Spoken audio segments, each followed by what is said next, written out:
Hello, friends. Welcome to Pod Maverick After Dark. Kirk Henderson, editor-in-chief over at Mavs Moneyball, joined as always by fellow co-manager of Mavs Moneyball, Josh Bowe. How you doing, Josh? Doing okay. We're alive. I guess that's the first. Not really. I just kind of got not really. Like my wife and I just got into a quasi argument because I've been toast. Like I have been as close to broken down as I've been in a long time.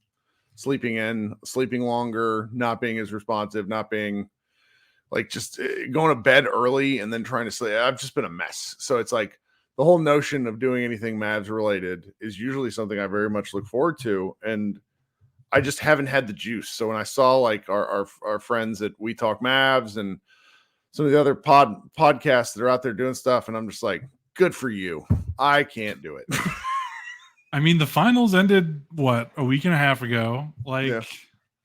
I don't know. It's normally the season ends and we get, like last season ended. And it was like, okay, we could take a break because everyone was ready to just hand wash that season away. Like, no one really cared. And it was May, the playoffs were on. So, other teams were in the playoffs. Like, it doesn't matter.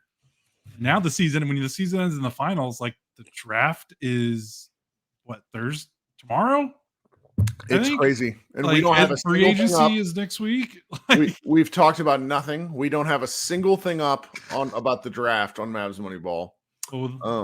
Our executive editor in charge of us named Harrison Fagan, who is just a grinder, has given me a little bit of shit for it, but I'm just like, man, look, our staff rode into the ground for this one. And we're not like, we have fewer staffers, I think, than the Boston Celtics place. And honestly, it's just harder. Like we have staffers like our man Xavier like kind of dropped off the map. I don't blame him. This isn't our real job. So it's like when you run out of gas, it really sucks because you don't really have that like paycheck incentive to get back up and do it. Yeah, I was about to say we're the double combination of the no paycheck incentive, and most of us are way too old to be blocking. We don't have as much young blood as you usually need to run. I like it. Like Dalton and I have been talking because Dalton, I think of all people, is also kind of burnt, and Dalton Trigg over at DallasBasketball.com, and I'm like, one of my recurring thoughts has been like, if you weren't doing this, would you want to do it if you took some time off? And I think the answer is almost always yes. It's like, I maybe don't want to do it to the extent that we do it, and I'll work ourselves back up to that. But, you lose in the finals, you start, the sort of, the immediate attempt to rewrite history surrounding the Mavericks and Luka by various douche hats with agendas. That sort of stuff like vexed me. I just needed to take some time away from the internet, but we're back today and we have a fairly we have a lot we could talk about. We really do. Yeah. I mean, the season ended and it was like, okay, now off season, like it was like all that stuff that kind of kept getting pushed to the side because the Mavericks kept winning. Well, it's like that stuff's still happening, like in the background, like other team seasons are ending, free agencies winding up, draft combine and getting ready for the draft. So like as soon as the season ended, it was like, okay, here's your Mavs rumors. And like, there's no time to waste because there's not a lot of time to write them because all this stuff's going to happen in the next. No, and my brain has yet to truly accept that. Yeah. It's crazy. I cannot believe the draft is this week and free agency is in a couple days. I just cannot believe it. But yeah. The flip side of that, though, is, and when you look at like the calendar of it all, is you go from draft to free agency to summer league to the Olympics. And then unlike last year was last year where they played over in somewhere in Asia. What's wrong with me? The international ball starts to blend together for me. Abu Dhabi. Well, that was preseason. The World Cup, like the basketball World Cup, wasn't that? Where was that?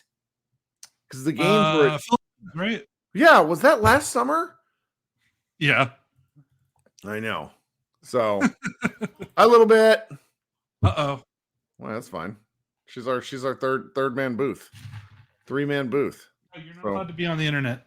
That's for the best. Hi, Megan. And so it's like I think this year we might be done for the first time since 2021, really, because there's always like something else to go forth and that sort of thing. Oh yeah, get a hug before bed. It's very important. It's the cutest thing in the world. Are you kidding me? Plus, nobody watches these shows this time of the year. That's the other thing to remember. We got what? It says we have 328 people in here, and I believe we have like 15. So that's sort of the nature of it. So we might be able to get to like real earnest to goodness where we're like struggling to talk about things for the first time in several years, because we've really had like an onslaught of content, which is great. But I also don't hate the concept of like a month where nothing happens. Sorry about that. She thought she wanted to see me. She was like, why are you just shoot me off? I'm going to cry. Like, really wanted to see me. So sorry about that. Okay. Why? Yeah. But don't apologize. This is great. Yeah. I'm with you. So, I mean, the first, I don't know. I'm not going to lie. I barely heard what you said. That's okay. I said, we're really like, this will be the first time in several years, once we get into, like, once the Olympics are done, where there's not going to be any basketball content for the first time in a while. Because if the World Cup was last year, and like, granted, my brain is mashed potatoes, so I could just be misremembering this. If the World Cup was last summer in 2023, not 2022. But again, you're right. There's Abu Dhabi. Like, I just. Yeah, it was in the Philippines, Japan, Indonesia. In 2023 or 2022? Yeah, 2023. So like that happened in August. So we really kind of marched through with continual basketball content going back several years. I mean, we had a little bit of a break because the Mavericks missed the playoffs, but they had their draft pick, and there was a lot of stuff to talk about. And that's just sort of the way these things go. And so now we're here, and you always do a really, like, I should make you do rundowns more often. Like the rundowns you put together for our shows end up being quite good. So let's just kick it off. Yeah. So the first thing I put here is because I feel like we kind of should touch on it a little bit, even though me and you have been doing this long enough that we know that these aren't worth a lot, but it's all we have, and it's Nico Harrison's exit interview. Surprisingly, I guess this is a new thing that they're going to do now, but no player interviews. It was just Nico. There were no player exit interviews this year. So I'm not sure if that's a new thing going forward, or if that's because of the finals and the schedule's crazy and everyone just kind of wanted to. I would guess that, because the Mavericks, they don't have a lot of time for vacation. That's right. So it's like, just get to it. Yeah, that's probably what it is. But I just highlighted a few quotes, and of course, this was posted live. I grabbed them from a variety of people. Shout out to Dalton's cohort Grant Asfeth at DallasBasketball.com. I think I pulled most of these from his story, but I mean, it was everyone. There was a lot of media there, so always appreciative of the people that are actually there, because we cannot be there. His overall sentiment was, we really want everybody to come back 10 to 15% better, mind, body, spirit. I think if we do that, we're going to be proud of the results next year. If you look at our top 7-8 players that played the biggest minutes, I don't see anything happening with that. Pretty much, saying that he thinks that no big moves, but we know GM speak, like, if they can make a big move, I think they're gonna make a big move. Like, Nico's made big trades at almost every opportunity he's had. I mean, outside of the first summer he was here, which he took the job like a couple days before free agency started. Yep. Like, that trade deadline, he traded Kristaps Porzingis. The following summer, he traded for Christian Wood, and then the next trade deadline, he traded for Kyrie Irving, and then traded for Grant Williams, and then PJ Washington. Like, this guy makes moves. Like, this guy is not afraid to make moves. So the idea that this is going to be a quiet summer might happen just because of the restraints that they have in terms of their trade ammo and roster building ammo. But I absolutely believe that they probably have bigger aspirations than just running it back. I would think. Yeah, and we're going to kind of see, though, and, you know, beyond, maybe I'm wrong.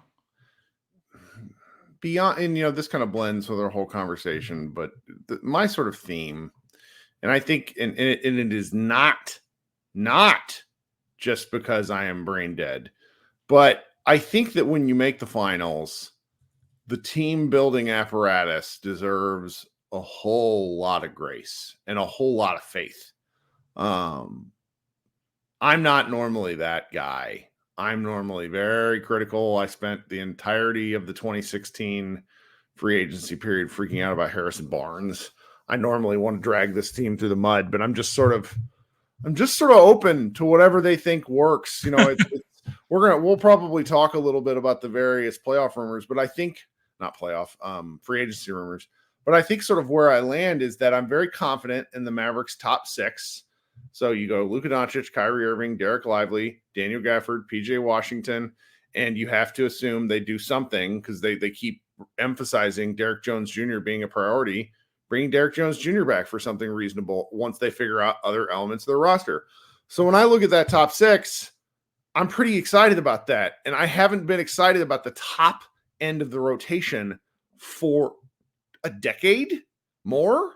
I mean, there's always been like super questionable holes where I'm like, what are you doing?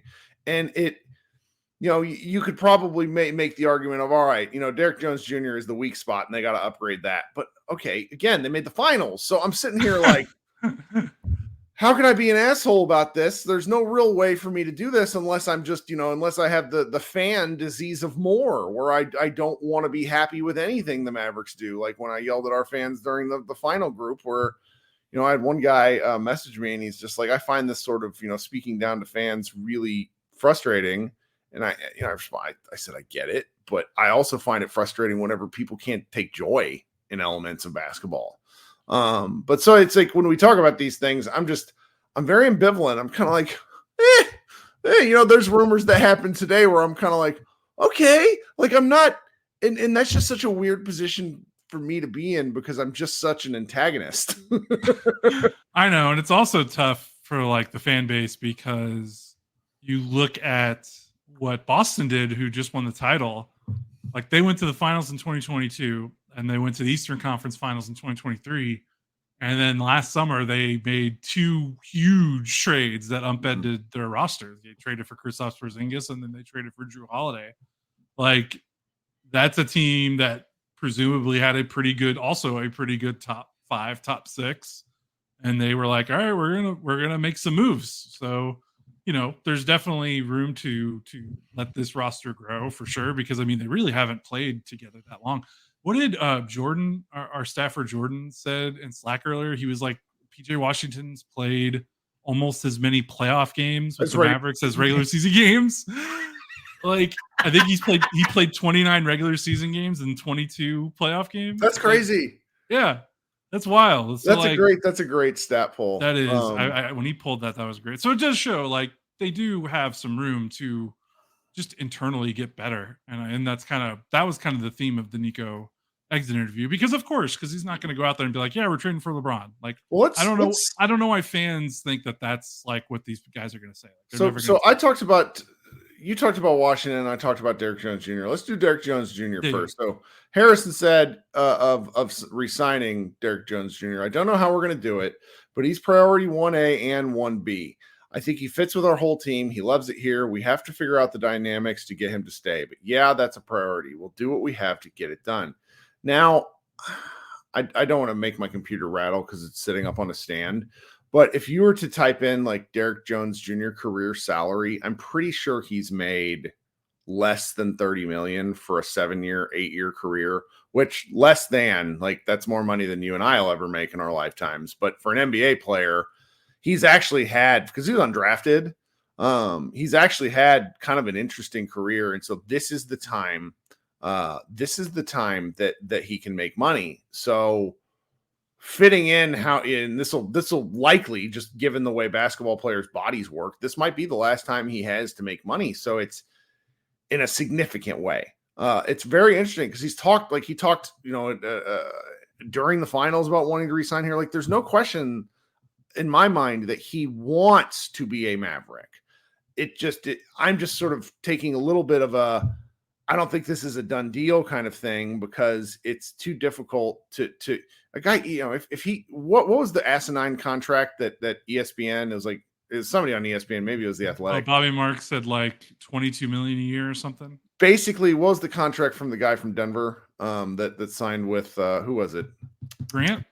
No. Grant or Contavious Caldwell-Pope? No, Brown. No, who am I thinking? Bruce Brown. Bruce Brown. Like 2 for 45. Right. Like it's kind of like a Bruce Brown type deal. And it's like, well, could somebody do it? Because if the salary cap's set to go rise and rise and rise again, I sort of think somebody would do that. And so I don't know. There's plenty of teams that need to spend money too. Like they right. Well, that's the other part. And so we're just in kind of this interesting position. And Scott, CBA Mavs, will probably talk about this at me at some point, but he's overseas at the moment. I don't want to exhaust him. Yeah. Mavericks are $5 million under the first apron. I don't know enough about the mechanics of this stuff, but the first and second aprons are specifically put in place to prevent, like, they penalize teams for operating over those salary cap levels and minimize their flexibility. So if the Mavericks are going to resign DJJ, they need to get out from under some salary to get into the point to where they can have their full mid-level exception. So, and we will get to how they will potentially be doing that a little bit. The chat is all aflutter, and I think we have to address this just because it's out there.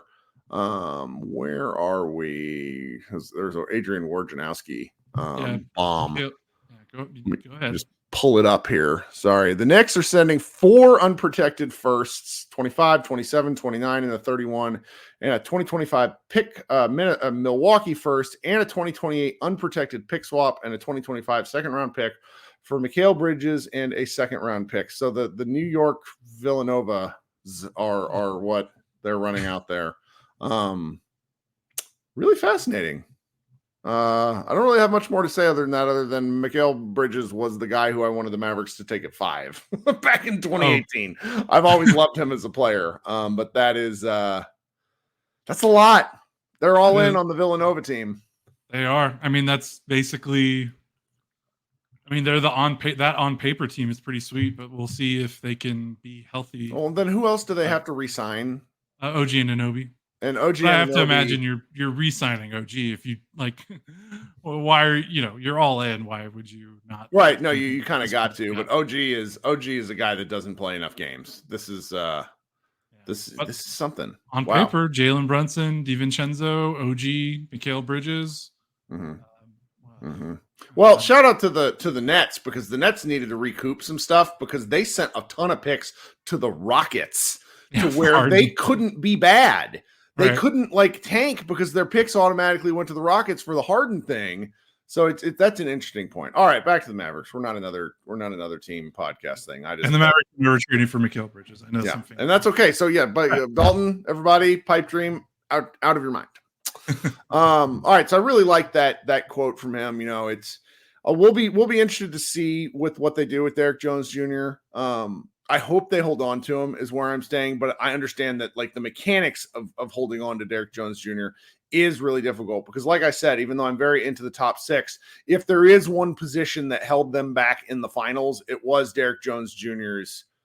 He just didn't have a place in that series, and that was that became more obvious as it went on because they were happy with him trying to shoot, and he really wasn't. He had been a pretty amazing defender the entire playoff run. And he didn't.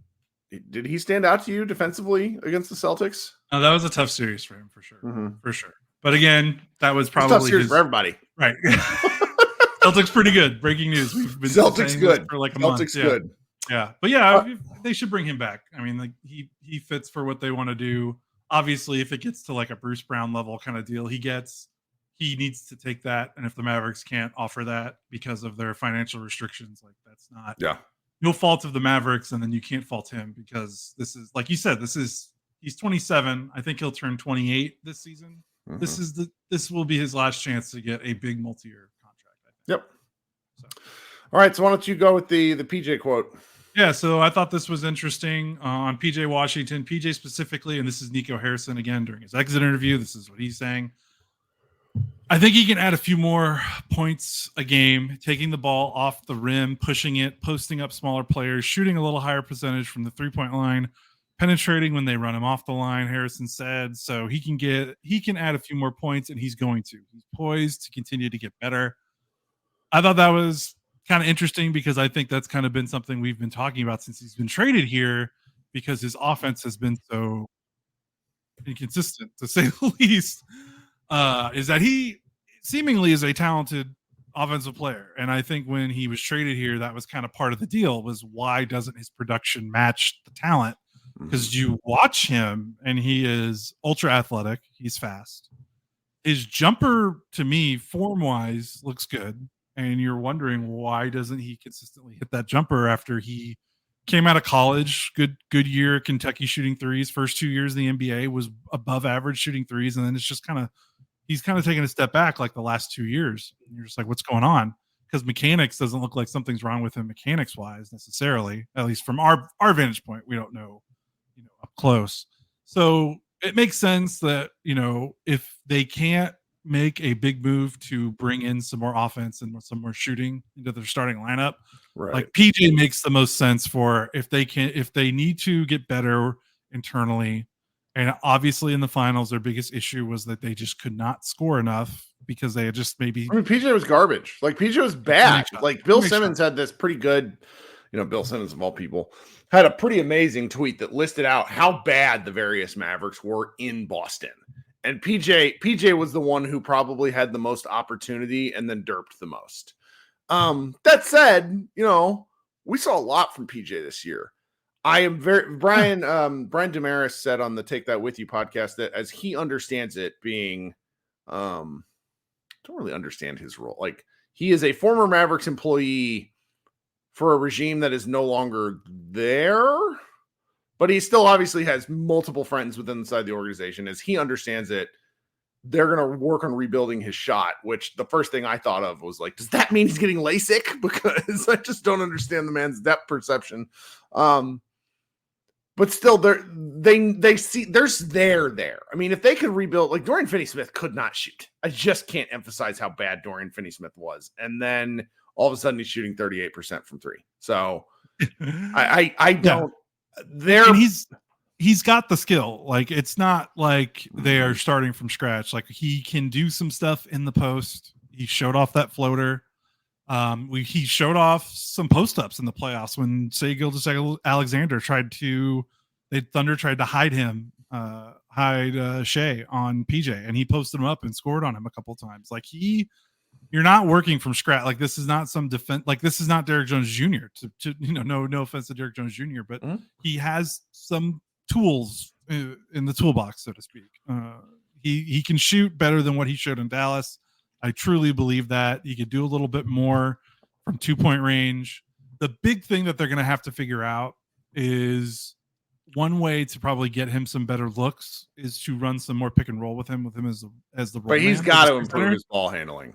You got to improve ball handling, got to improve his spot up threes, but also if they are pretty committed to Lively and Gafford, it does make it harder to run pick and rolls with your 4 when your 5-man is in the dunker spot because he can't roll. Like he pretty much has to pick and pop exclusively.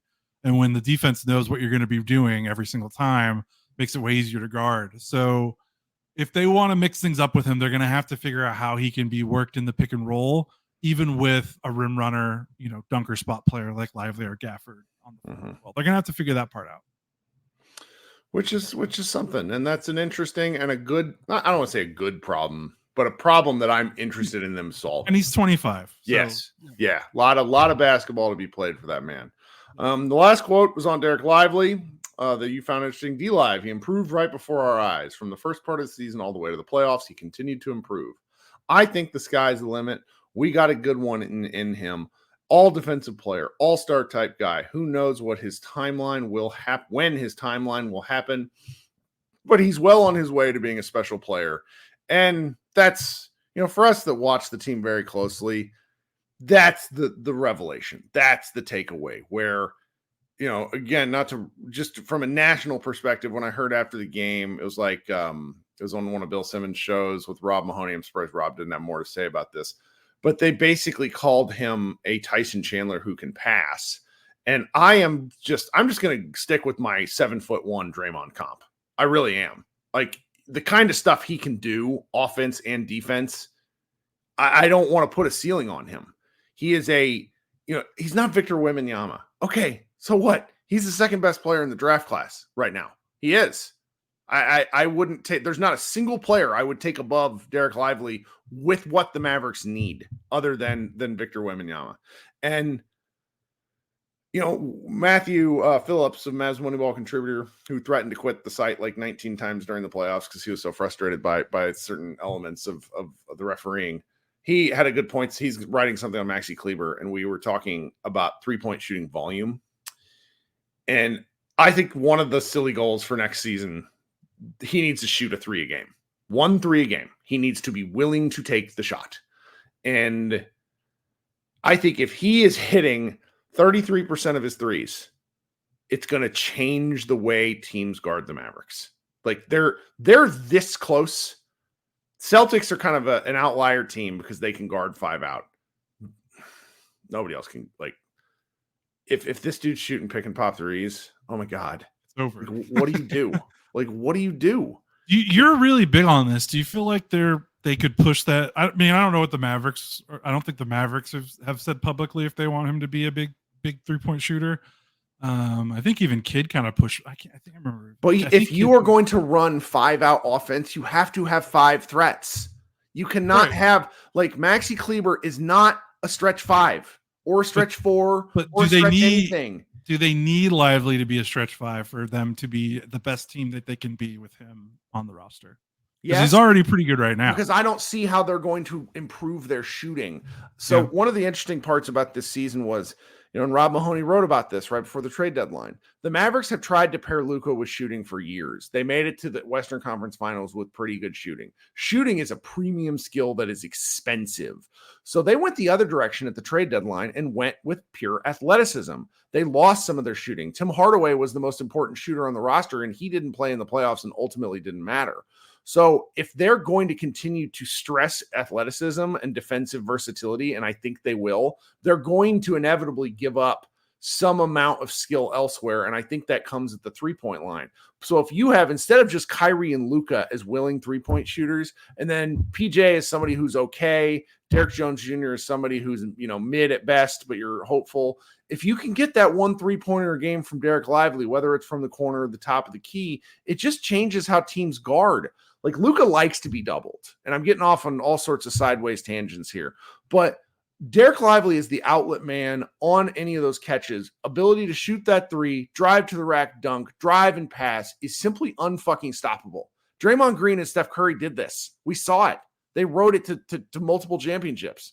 And I mean, Lively's just that kind of guy on both ends of the floor. I'm really high on him.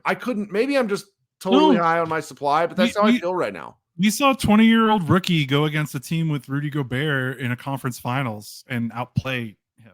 Like, I don't think it's going to take some time to settle in. It's probably going to be years down the road. Like when his career is over, that's how long it's going to take for us, I think, to truly understand how special his rookie season is, because you just do not see 20-year-old. No, he's up there with Magic Johnson and like some of the greatest players to ever play the game. And you're just like, what is going on here? Yeah. And I'm not trying to say production. Obviously, he's not setting records with his production, but I'm just talking about playing winning basketball as a 20-year-old big man. And, he wasn't just along for the ride. He was he was their plus-minus leader for almost all of the playoffs.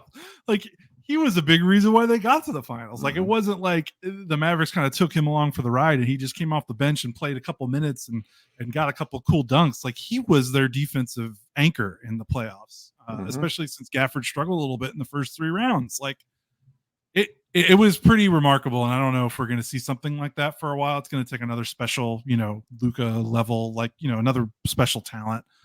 But he just kept doing things this season that was like, okay, I didn't think he could do that. And then like another month would go by. I was like, oh, I didn't think he could do that either. Like, remember we were talking, like he couldn't set screens in the preseason. And then by the end of like the first month, like him and Luka are doing great in the pick and roll. And then it was like, okay, he probably is going to struggle a little bit when they double Luka and he catches on that short roll and making decisions. And then he had that game against the Oklahoma City Thunder where he caught the ball and like took hard dribbles at Chet Holmgren and dunked and finished at the rim. And we're like, wait, what? Like he was doing stuff in the NBA he didn't even do at Duke or like in high school. Like, so you're right. I think the sky is the limit. And even if I am a little skeptical about how fast he could be a stretch five, I mean, good Lord, he did stuff faster this past rookie season that I thought would take him 2 years to be good. Right. So who knows? So we're a half hour into this. We're going to take a quick break here, and then I want to read another tweet from Adrian Wojnarowski, and we'll talk a little bit more, and then we'll get out of Dodge here. So everybody, thank you so much for hanging out here live with Josh and I. There's not too many people in here. I don't really expect that kind of thing for the off season. We'll try to post our live schedule in advance. We'll probably do nights like this. I'll occasionally do secondary shows where we'll do the fan participation thing. Really like talking with you guys. I'll try to post that availability in advance too, so we can be aware and have people come up and join the show. I probably won't be able to do what I did last summer, which was essentially do this like during the middle of a work day. I just have a different work situation now. It's a little more difficult for us to do, but Josh and I will be coming to you guys at least once a week. We're probably I think we're contractually obligated for twice a week, but I don't know if that counts considering we did like a bajillion podcasts during the year. We'll see what happens there. Please consider liking and subscribing. We'll be here for all the fun stuff. I'm going to Summer League, and I'll probably cover a little bit of the games there. Don't know if I'm getting credentialed yet, but we'll figure that out. Those of you who are listening on an audio stream, thank you for your support. Please hang out here for a couple of ads, and then Josh and I will be right back. Okay, so there's another deal, which I don't... Like, this is where the NBA gets into like spreadsheet chicanery that I don't understand why people find this stuff fun. Another massive deal for Brooklyn. Brooklyn has a deal done with Houston to return the Nets 2026 first round pick for a 2027 Suns first round pick. Sources tell ESPN. Rockets also acquire 2025 right to swap Houston OKC first for the 2025 Suns first round pick. More in the deal, Houston acquires a 2029 more favorable of Dallas and Phoenix first-round pick and acquires right to swap Houston first-round pick for less favorable Dallas first and Dallas and Phoenix first per sources. That's where I get sort of like, huh? Like what? I don't know. Am I missing? Oh well, now here's how to explain all that. Implication of the Rockets landing the Suns picks. Wojnarowski just tweeted this. Houston wants to trade for Kevin Durant, and that becomes far easier if they can return the Suns picks that they gave up in the Durant deal to the Nets. Suns have said they're keeping Durant for now, but that could change next season. But now Houston has the picks to make the Suns whole again. The NBA never. You don't make anybody whole again when you trade somebody at Kevin Durant's stature. Like that would imply that Phoenix is blowing up whatever they have and moving on. Yeah, I don't think this trade was all picks, the Rockets and Nets, right? Like, I don't think you do that unless you know the other domino is about to drop, right? Yeah. Right. Well, that's... I did think Kevin Durant... I mean, I anticipated Kevin Durant getting traded. I thought the Suns were going to lose in the play-in and then even get traded, but getting swept in the first round... that's close enough, right? Well, and Houston had a set goal last season of making the playoffs, and they didn't. Oh yeah, they don't want to be bad anymore. And Udoka does. Well, and they're good. I mean, they're quite good. Like, they're quite an interesting team, but they don't have that 1A guy yet. Right. But they just have so many interesting pieces, and you just need something to connect everything home. Right. The Nets traded KD for 9 unprotected firsts, Cam Johnson, and 2 swaps. Not a bad assessment of things. Thank you, B, for that tweet. I like that.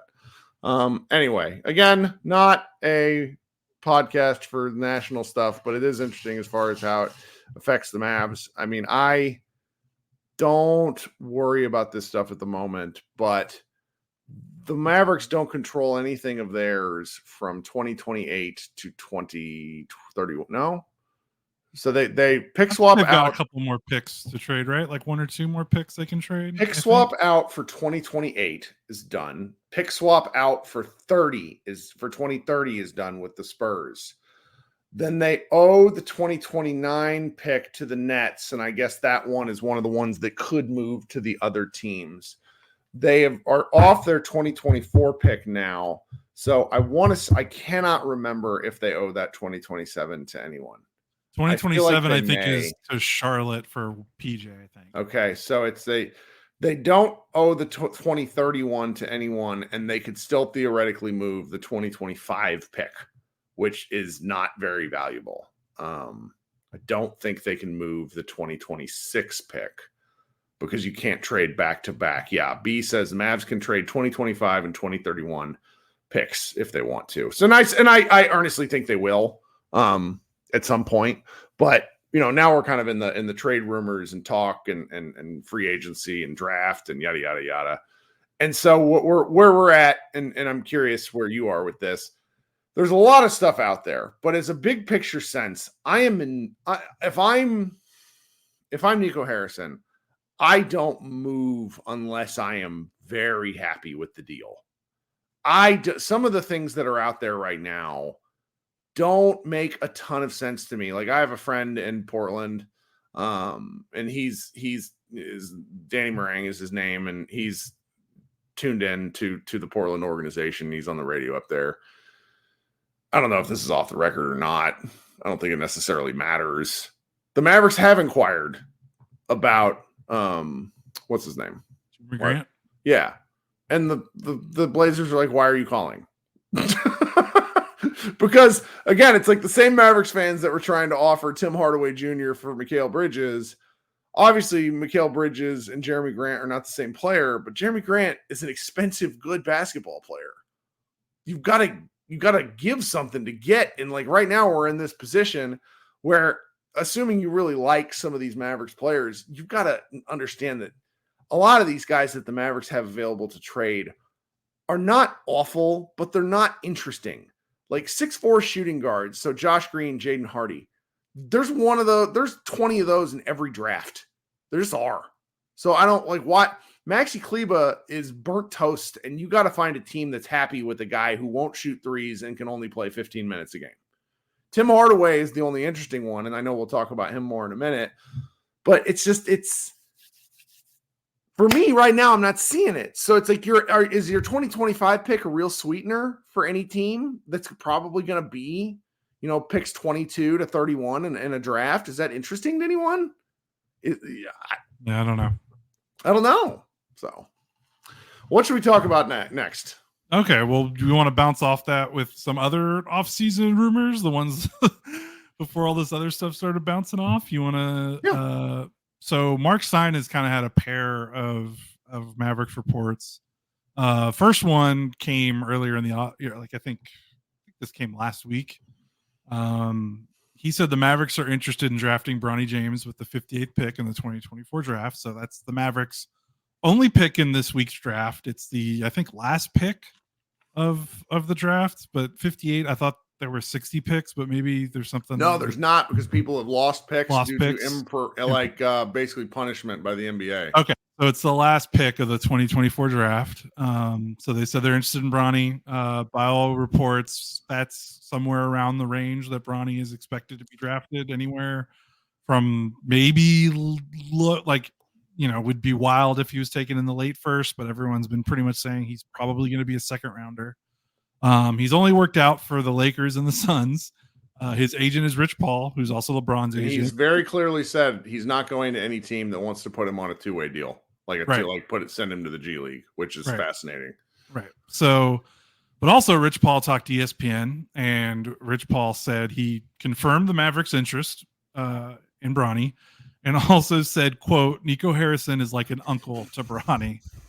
Which makes sense because Nico worked at Nike for a long time, while LeBron has been a Nike guy for his whole life. So Nico has known LeBron since he's at least 17, 18. Right. So he's probably, I guess he's known Bronny's entire life. Yeah. So that makes a lot of sense. So this is my, not so subtle way of saying LeBron's coming to Dallas. Book it. championship 2025 with LeBron, Luka, Kyrie getting the new big three back together, and nothing else to talk about, right? It's going to be weird. I mean, you get past, so we'll circle back to the LeBron thing because I just think it's funny to talk about. I know. You get past about pick 45 and agents start hoping that their guys aren't picked. Because then they can choose where to then go. They can choose where they can go as an undrafted free agent. Guys that get picked until about 30 to 40 are still stand a pretty good chance of making a lot of rosters because you're actually normally playing for bad teams. So I don't really have a lot of thoughts. I mean, whatever they do with the 58th pick is going to be fine with me. I always look forward to whatever. So I like the draft traditionally, just always have, because I think it's the best way you build. But the Mavericks built last year. They don't have a pick right now. Went to New York. 58 is fine. Maybe you never know what could happen, but I don't really have a lot of interest in it. The LeBron of it all would be funny. Like he from a basketball standpoint, LeBron James as the second, third heat would be amazing. It just for us professionally would be everybody would be great, but it's not happening. Like he's going to stay a Laker. That their joke of a coaching search resulting in getting JJ Redick, where Redick talked about how they never once discussed it. Like this is something that's been in the works. So I don't see any way he leaves. No, I know, but it is funny that he keeps bringing up Kyrie and wanting, like, how much he loved playing with Kyrie, how much he wished he could play with Kyrie again, and it's just kind of funny to me because LeBron is very deliberate with what he says in the media, and I don't feel like I don't know. This is conspiracy tinfoil hat Josh talking right now. There's like a 5% of my brain that's like, he's doing this on purpose because he keeps. It's not like he did a one-off interview, and I know he did that sit-down interview. I think it was the deadline that the Mavericks traded for Kyrie, where he basically told ESPN he wants the Lakers to trade for Kyrie. And it'd be one thing if he was kind of like over it there, but like he literally just talked about him again, like I think a month ago, and he tweets about him. Like I don't know. There's a part of me that feels like there's something there, and with Nico. And he loves Jason Kidd. He talks about Jason Kidd a lot too. That's true. Kidd with his time in the Lakers. He likes Luka, by the way. I think every time they've done the All-Star, he's been hilariously thirsty. Yeah, because I mean, Luka is like him, kind of in a way. Like in a lot of ways, their offensive games, in some way, like their passing ability and their size. But also like LeBron, every time they've done the All-Star like pickup, like pick your teams, LeBron has picked Luka every single time. Because LeBron's been a captain, I think, every single year. I don't know. And also what's kind of funny about it is from, I'm not a draft guy, so I'm relaying information from people that we talk to, our friends, what I'm reading. So this is not my take. This is other people's takes. Is everyone I've seen, I think, our guy, Ricky O'Donnell for SB Nation, I think he wrote about Bronny and was like, okay, so what would be good for him? Because his year USC was such a mess. Like because of his, his heart injury, and that season was so heart condition. Yeah, and that season, that team was just such a mess, and the program was a mess. Like, what does he look like in the NBA? And he was kind of like he'd be good on like a good team where he doesn't have to do the bulk of it. Like if he could slide in as a role player to just knock down shots, not be the best defender, but not have to be the weak link. Like just go in and kind of be a connecting piece off the bench on a team that's already established. Like, I think he said that would be the best environment for him. He had pretty good testing. The Mavericks, right? Like, isn't that kind of what they need coming off the bench? Like, someone that can just hold their own defensively and maybe knock down a couple shots. So it almost feels like Bronny would be a good basketball fit outside of the hoopla of we're drafting you to bring in your father. Right. I mean, his athletic testing was significantly better than people thought it would be because he's not particularly tall. No, he's like 6'4" at best.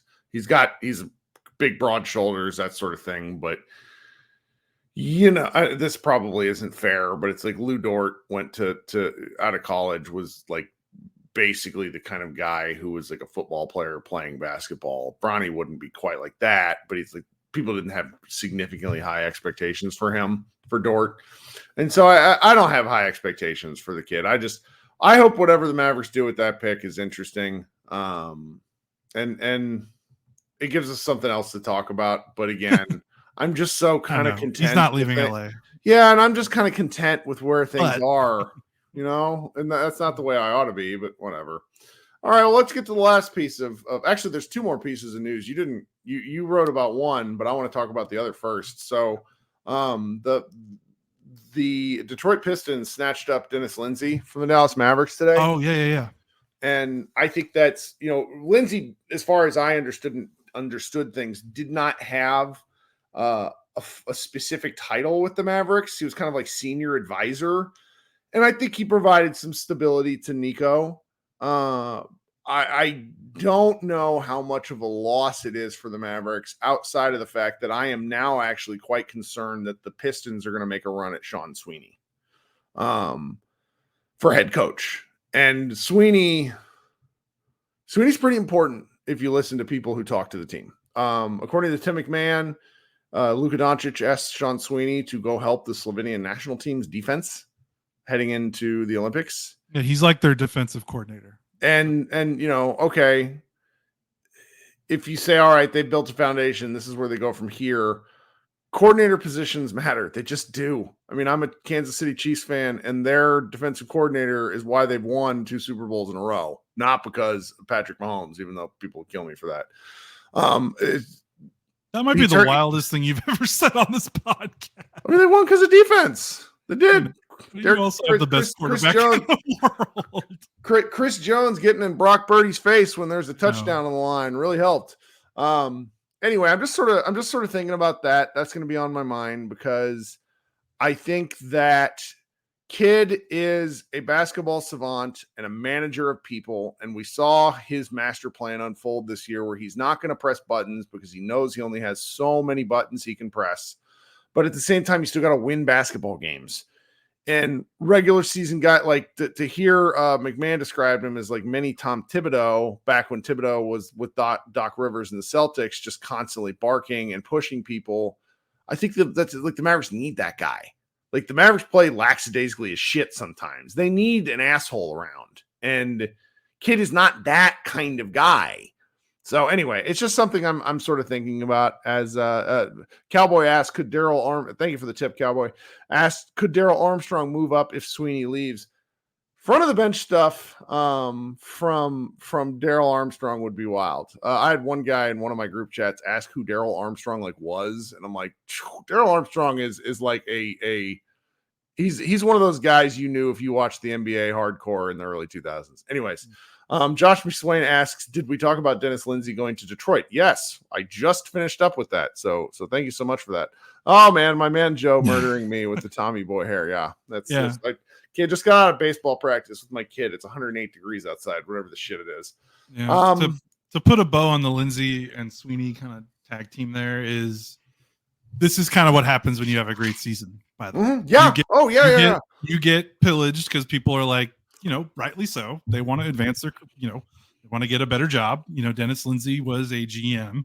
He ran a team. I don't think he wanted to be, part advisor or, executive or, he wanted to get back to running his own team. So that part, when you have a great season, other teams are going to notice and they're going to be like, hey, we want those guys that helped you have a great season. Like you get pillaged at almost every finals team, championship team, conference finals team. You see assistants on both the coaching staff and the front office. They start getting poached. So that's right. Order of things. Like I don't know if you should. It's a bummer, but I wouldn't say it's one of those things where it's like don't like shake your fist at the Mavericks. Like they're not cheapening out. Like guys want to go take the next step of their careers, and there's that's kind of how I think that's Yeah, no, I think you're right on that one. Man, now I'm looking for something in my own Twitter profile, which is bad. It's not the best way to. But so what do you want to talk about next? Well, no, you start talking next, and Coach or Cowboy had a Popeye Jones related tweet, and Popeye Jones is one of my weird Mavericks sweet spots. So why don't you finish off with the final rumor, and we'll circle back to this. Okay, the last rumor was Mark Stein reported today, Tuesday, that the Mavericks and Pistons are interested in a trade for Tim Hardaway Jr. That was the initial post he posted on Twitter.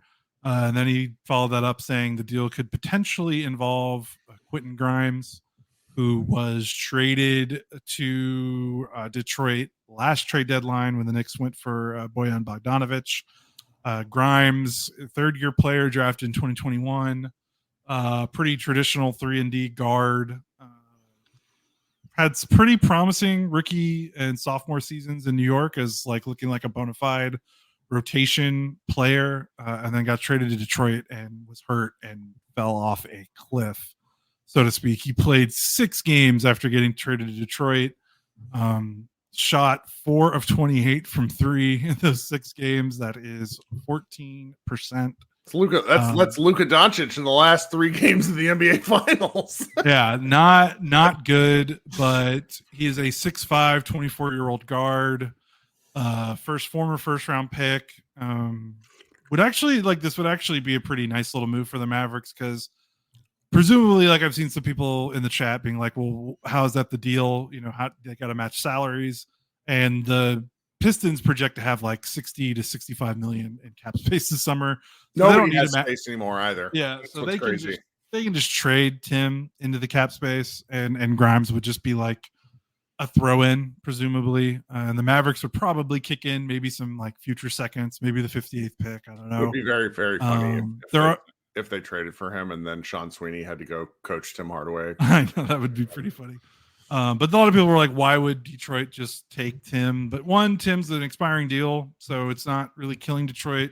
And 2, it's Detroit. They're one of the worst teams in the league, and they have cap space, and no one signs in Detroit. So it's not like Tim would be taking up a huge part of their cap room and getting in the way of something else. Like, they have to kind of spend money. They have to reach the salary floor. So like taking on Tim's expiring contract would do literally nothing to their books, like, or their future planning. Like, it would really not mess up anything, and they could flip him at the deadline to another, if another team needs to offload salary and another move later. So it wouldn't really be that big of a deal. And then you pick up Grimes again. It's all rumors. It's not official yet. Mark Stein so far is the main one reporting on it. And we'll see if this picks up traction as we get closer to the draft. But can I address something about Grimes that made me laugh here? So our man Salam, who's a regular commenter, says Green and Grimes equals the Spider-Man pointing meme. I want to make something very clear here. I saw a 4-minute clip today of Grimes navigating screens. Okay. I could show you a 4-minute clip of Josh Green dying on screens, navigating them, never happening. Anyway, I just wanted to make that joke because I do think like the Grimes element of this is so fascinating because Grimes he's at the point where you got to make a decision on him. And so that's where the trade, if he was involved in it somehow and came to the Mavericks, he'll be a restricted free agent next summer. Interesting. I don't necessarily think it's good. Like Daniel in the chat says, I really don't want Grimes, and I get it. I'm not married to any of this stuff, but it's just if you're trading something for a chance, you want to see a guy in a different situation. I don't know. I mean, it's just, again, I keep circling back to my initial point of I like the Mavericks top 6, and so you have to at a certain point you're not getting guaranteed production because nobody can be like the Celtics and just trick everyone into trading good players for bad players, which is what the Celtics did. Like you got to have dart throws pan out. And, again, Dante Exum is coming back next year. Like they have him for another, I can promise that. And he's on like the bare minimum deal. He'll be I have a strong feeling he's going to be part of the Mavericks rotation regularly. So I don't know. I'm feeling bullish enough about the Mavericks where I'm not super worried about anything they choose to do. I don't know. Maybe that's a cop out. Well, I don't see what's not trying to pump up Grimes is like going to be an all-star or something, but I don't really see the downside. Like, I don't know how you could get mad at a move like this because Tim is not part of your plans. Clearly he did not play much in the playoffs and he got phased out. He doesn't really fit the new identity, although they still did need his shooting, which is why they kept trying to give him chances because they just flipped the switch so much from shooting to athleticism that they still needed some shooting and they kept trying and it didn't work out.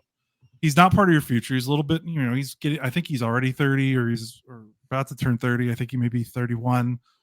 So you flip him for basically like a younger player at his size and position that could potentially add maybe some more defensive oomph to your rotation and to your bench rotation. Because when he was before he got traded to Detroit, when he was healthy, like his second year in the league, he was a pretty bona fide defender and shooter. I mean, this is a guy who's only averaged he's averaging for his career 23 minutes a game, still averages 5 3-point attempts per game. He gets up shots. Like, I'm kind of shocked at this. Like, his per 36 3-point attempts per game for his career is 7.7. Like, this is a guy who will shoot. And before he got hurt and before last season and before the trade to Detroit, he looked pretty promising as a defender. Again, not going to be a starter, probably not going to be a guy who closes games for you in the playoffs, but just gives you an extra option, and he's 25. So, like, I'm not entirely sure if he doesn't work, he's getting paid $4.2 million, I think, this season, and then you let him walk. Like, I don't really see what the harm is in bringing in a guy like this and letting him try it out. Think of it like the Derrick Jones Jr. signing. Like, you throw a dart on someone that can fit what you want to do and is young, and you go from there. It is pretty fascinating that they're moving on. Not like fascinating. It's kind of obvious, but it's like the Tim Hardaway stuff has been so out in the open. Like, his dad is such a fucking moron. I'm sorry. Like, quit negotiating in the public and commenting on Instagram. Why? He's such a boomer on Facebook, being like, people talking about my son. We were unhappy with our situation. I was unhappy with Tim's inability to stay with his man. Okay? I was unhappy with the fact that from 2021, when he started clanging shots in Game 3 against the Clippers, until, God, it might have been 60 games into Jason Kidd's tenure, where Tim Hardaway shot the ball so badly for a huge part of 2022 into 2020. It was just 2021 into 2022. Jason Kidd's first year. Like, he was unmanageable. I'm going to write, if Hardaway gets traded, I'm going to write an appreciation post, because I really like Hardaway was the tax for getting Porzingis. People forget this. And the fact that Luka helped turn him into a useful player, and he's going to go on to make a ton of money for his whole career. But at the same time, I'm going to be happy to be done with the Hardaway experience. It's a frustrating thing. What else? Is there anything else we want to touch on? Because I got one question I want to answer in the chat that I thought was interesting.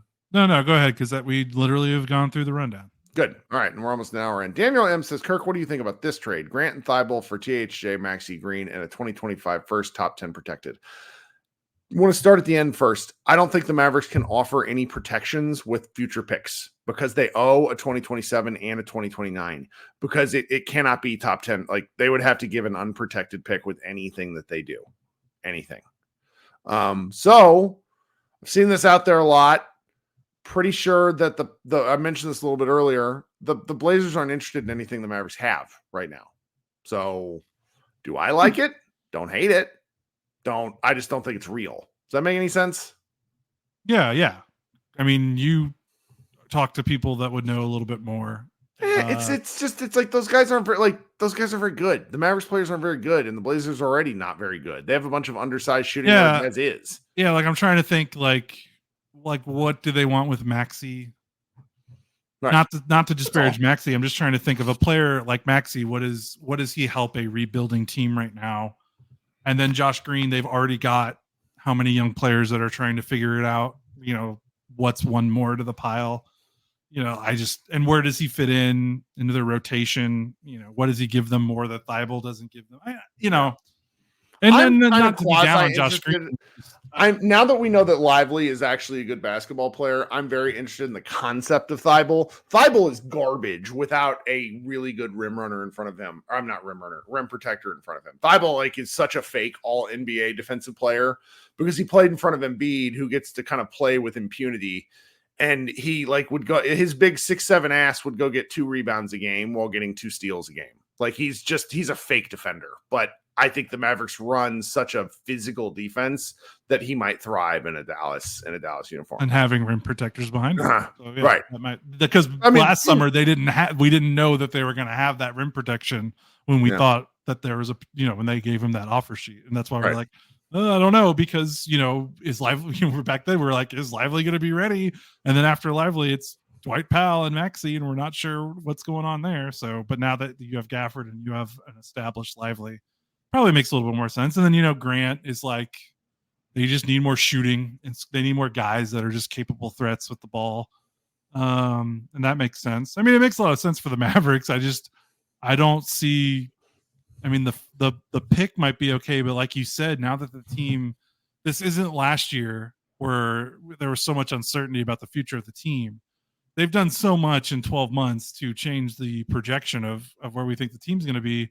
Like last summer, sure, I could see teams lining up around the block to get as many of the Mavericks first round picks as possible because, they just finished 11th in the West and we had no idea where the team was going to go.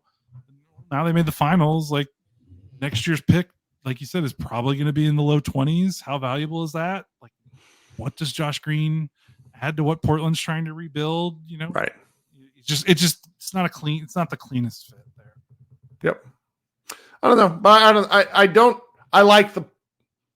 it would be a great deal for the Mavericks. I am only in the mood to say that I don't want one player. I don't want Andrew Wiggins. That's all. You know what's happening now. They're going to trade for Andrew Wiggins.